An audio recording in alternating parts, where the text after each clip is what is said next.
David, அவன் என்ன தப்பு பண்ணா? எதுக்காக அவனை கொன்னீங்க? நீங்க 3 பேரும் கூடி வச்ச பொங்கலை உங்களுக்கே படையல் போட தானே வந்திருக்கோம். நான் ஏதாவது தப்பு பண்ணியிருந்தா என்ன மன்னிச்சு டேவிட். டேய், உன்னை மன்னிச்சா ஏன் ஏஞ்சல மன்னிக்க மாட்டாடா?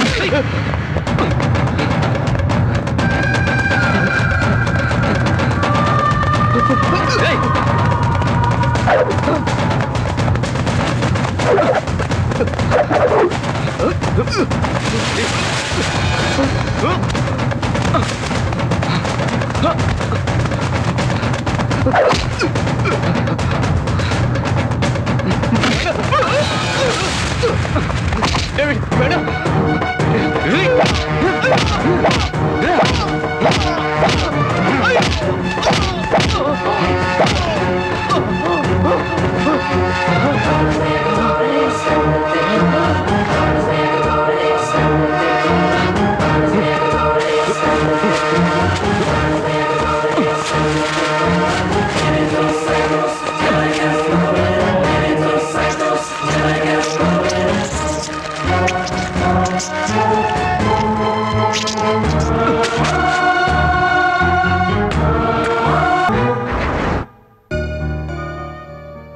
இத பாருமா, இதான் உனக்கு ஃபர்ஸ்ட் அண்ட் லாஸ்ட் வார்னிங். தப்பு பண்ண வேண்டியது, அப்புறம் கண்ணை கசிக்கிட்டே வந்து அபார்ஷன் பண்ணுங்கன்னு கெஞ்ச வேண்டியது. உடம்பு என்னத்துக்கு ஆகுறது? உன்ன மாதிரி சில பேர் பண்ற தப்பு மத்தவங்க மனசையும் சஞ்சலப்பட வைக்குது. இந்த வயசுல படிப்புலதான் கவனம் இருக்கணும். கவனத்தை சிதற விட்டா அப்புறம் ஃபியூச்சர் ஸ்பாயில் ஆயிடும். எனக்கு உன் வயசுல ஒரு பொண்ணு இருக்கா. என் மக மாதிரி நினைச்சு சொல்றேன். நல்லா படிச்சு வாழ்க்கையில முன்னேற வழிய பாரு. சாரி டாக்டர், இந்த ஒரு தடவை மன்னிச்சிடுங்க. இனிமே தப்பு பண்ண மாட்டேன். That's good.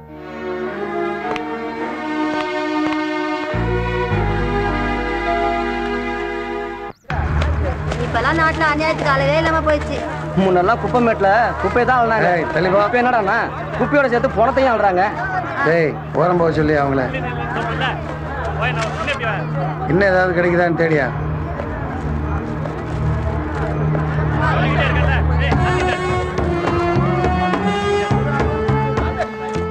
எவனா எங்கெங்கே எதுக்கோ கொலையை பண்ணிட்டு இங்கே கொண்டாந்து புதைச்சு போலீஸ்காரன் தாலியா இருக்கிற. இவன் தான் சார் இன்ஃபார்ம் பண்ணது. உன் பேர் என்னடா? சுடல சார். இதை எப்ப பார்த்த? காலையில பார்த்தேன் சார். டேய், காலையில தான் சார் பார்த்தேன். சரி, அப்படி ஓரமா நிப்பாட்டு. இவன் பையன் செக் பண்ணு. வேற ஏதாவது தடயம் கிடைக்குதா பாரு. வேற ஒண்ணும் கிடைக்கல சார். கிண்டிக்கிட்டு எரியா ஏசி வர்ற வரைக்கும் ஓசில சம்பளம் வாங்குறதா சொல்லுவேன் சார்.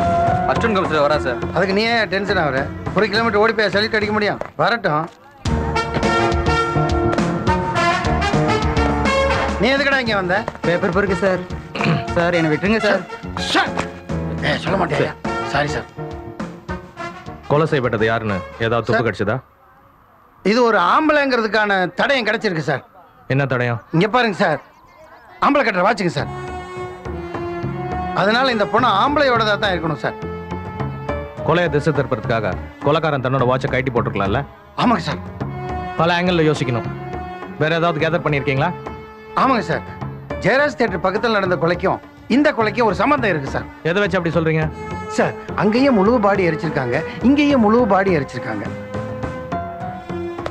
பின்ன பாதி பாதியா எரிப்பாங்க. கொலைக்காரன் நிச்சயமா இந்த ஏரியால தான் இருக்கணும். காணாம போனவங்க லிஸ்ட் எடுத்து விசாரிங்க. இந்த கேஸுக்கு ரொம்ப யூஸ்ஃபுல்லா இருக்கும். சரிங்க சார். இவர் பாட்டுக்கு லிஸ்ட் எடுங்கன்னு சொல்றாரு. கொலைக்காரன் அடுத்து யாருக்கு லிஸ்ட் போட்டிருக்கான்னு தெரியல. சரி, என்ன சார் பண்ணலாம்? இந்த நாய் பின்னாடியே ஓடியா. நடிகை வீட்டில் இருந்த நாய் போல நாக்க தொங்க போட்டுட்டு இங்கேயே சுத்துது.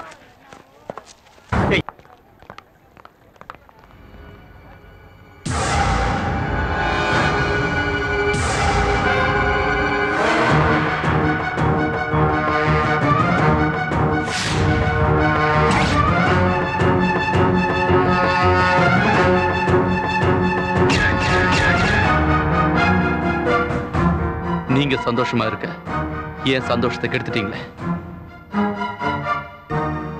இது வரைக்கும் எத்தனை பொண்ணுங்களை மாஃபிங் பண்ணி அவங்கள சீரழிச்சிருப்பீங்க. நான் பிரசன்ட் பண்ண மெமரி சிப்பை வச்சு என் ஏஞ்சலோட சாவுக்கு காரணம் நீயும் உன் ரூம்மேட்ஸ் தான் கண்டுபிடிச்ச. பிரகாஷையும் ஆகாஷையும் அனுப்பி வச்சுட்டேன்.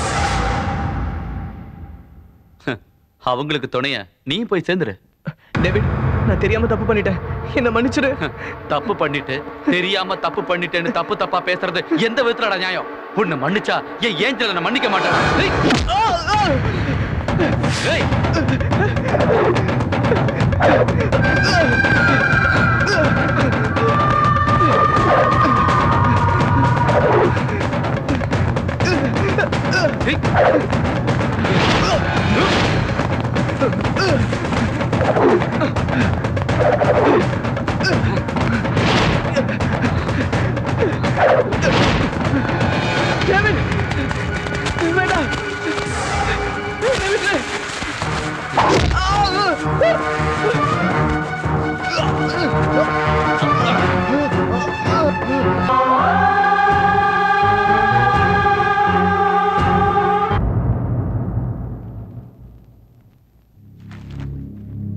மிஸ்டர் தர்மா, பரணி பத்தி ஏதாவது தகவல் கிடைச்சதா?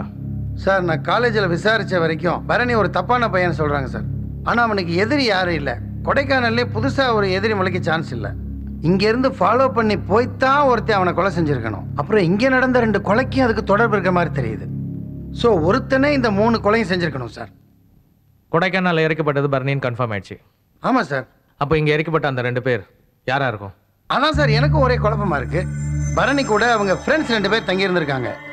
அவங்கள விசாரிக்க ஒரு கான்ஸ்டபிள் அனுப்பிச்சு வச்சிருக்கேன் சார். பட் 2 பேர் ஸ்பாட்டே இல்லை, ஊருக்கு போயிருக்காங்க சார். சமீபத்தில் டேவிட்னு ஒருத்தர் ரூம்மேட்டா ஜாயின் பண்ணியிருக்கான்.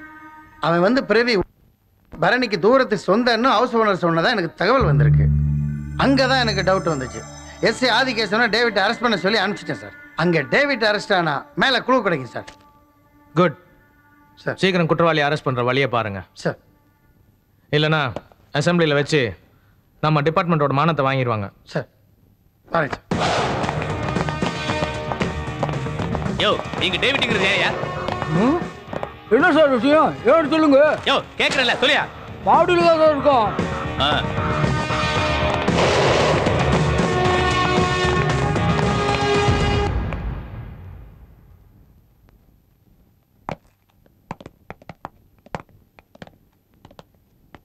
டேய்,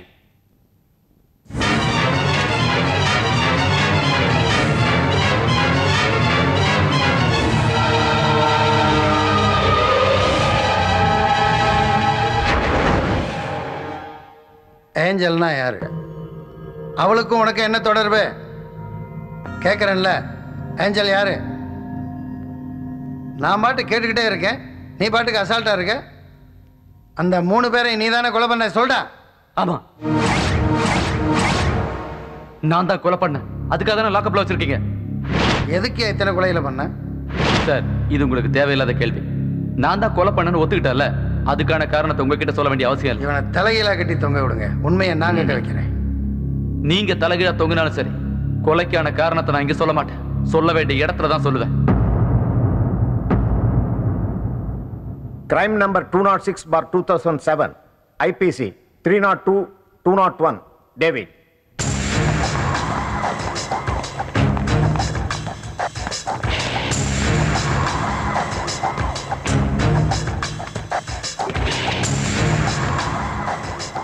நீங்க தான் டேவிடா? ஆமாங்க ஐயா. டிஃபென்ஸ் லாயர் யாரு?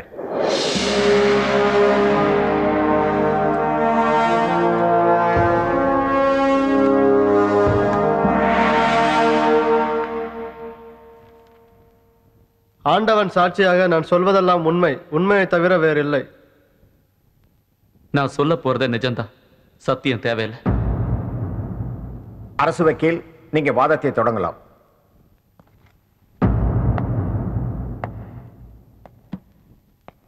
உன் பேர் என்ன? டேவிட். அப்பா பேரு ராபர்ட், அம்மா பேரு மேரி. நான் BCom gold medalist, real estate business பண்ணிட்டு இருந்தேன். கேட்ட கேள்விக்கு பதில் சொன்னீங்கன்னா அது போதும். நீங்க 3 பேரை கொலை பண்ணதை ஒத்துக்கிறீங்களா? 3 பேரை இல்ல, 4 பேரை. 4 பேரை கொலை பண்ணீங்களா? யார் அந்த 4வது நபர்? எதுக்காக இந்த கொலைகளை செஞ்சீங்க? சொல்லுங்க. நான் கொலை பண்ணது 4 பேரும் நாளைக்கு மகாத்மாவாவோ நேதாஜியாவோ பட்டேல், திலகர், காமராஜர், கலாம் மாதிரியோ நாட்டை தூக்கி நிறுத்த போறதில்ல. விஷ செடிங்க சார் அவங்க. அதனாலதான் அந்த 4 பேரையும் களை எடுத்தேன்.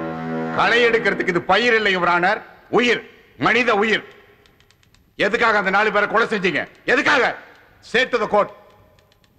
அது இந்த 4 செவத்துக்குள்ள சொல்ல மாட்டேன். சட்டத்தை கையில் எடுக்கிறது தப்புன்னு எனக்கும் தெரியும். என்னோட வாக்குமூலம் 120 கோடி மக்களுக்கு தெரியணும். எனக்கு ஏற்பட்ட நிலைமை இனி யாருக்கு ஏற்படக்கூடாதுன்னு உதாரணமா இங்க நின்னுட்டு இருக்கேன். நான் சொல்ல போற விஷயம் இந்த 4 செவத்துக்குள்ள முடங்கி போயிடக்கூடாது. எனக்கு தேவை மீடியா, திறந்த வெளி கோர்ட். அது வரைக்கும் கொலைக்கான காரணத்தை நான் சொல்ல போறதில்ல.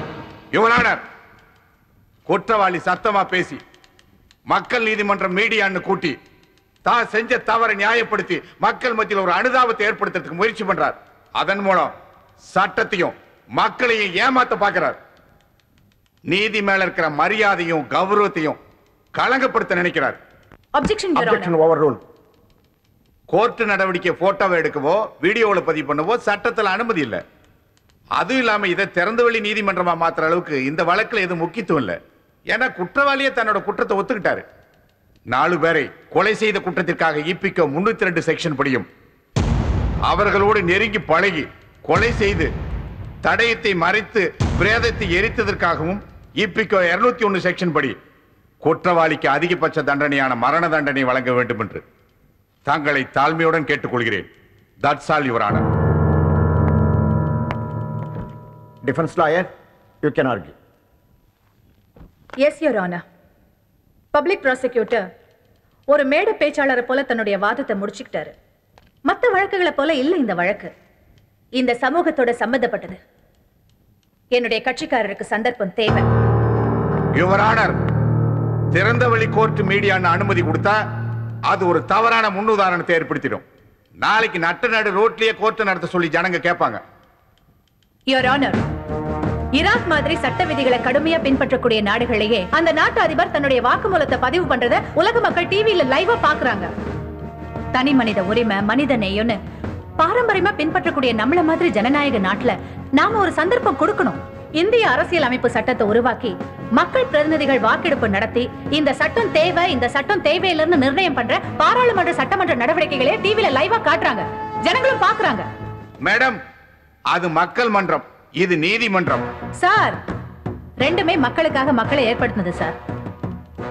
என்னுடைய கட்சிக்காரருடைய கோரிக்கைய இந்த நீதிமன்றம் கருணையோட ஏற்று ஆவணம் செய்ய வேண்டும். That's all, Your Honor.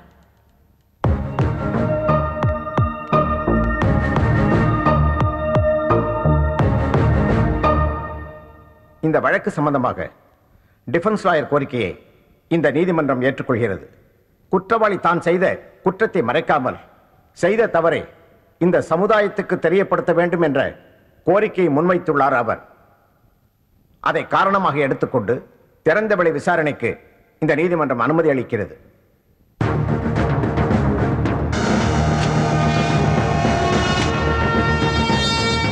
கூட இருந்தது 3 பேரு. அந்த 4வது ஆள் யாருன்னு தெரியலையே.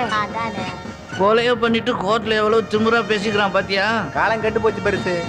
அனிதா, கேக்குறேன், தப்பா நினைக்காத. டேவிட் விஷயத்துல பர்னி கூட சேர்ந்து நீ ஏதோ தப்பு பண்ணியா? இல்லடி, நீ சொல்ற டேவிட நான் பார்த்திருக்கேன். மத்தபடி நான் பரணி கூட சோஷியலா பழகுவேன், அவ்வளவுதான். எத்தனையோ தடவை நான் பரணி கிட்ட நாம காலேஜ் ஸ்டூடெண்ட்ஸ், நமக்குள்ள ஜாலியா இருக்கலாம், பட் பப்ளிக்கை டிஸ்டர்ப் பண்ணா பின்னாடி ஏதாவது பிரச்சனை வரும் நான் சொல்லுவேன். அவன் கேட்டாதானே?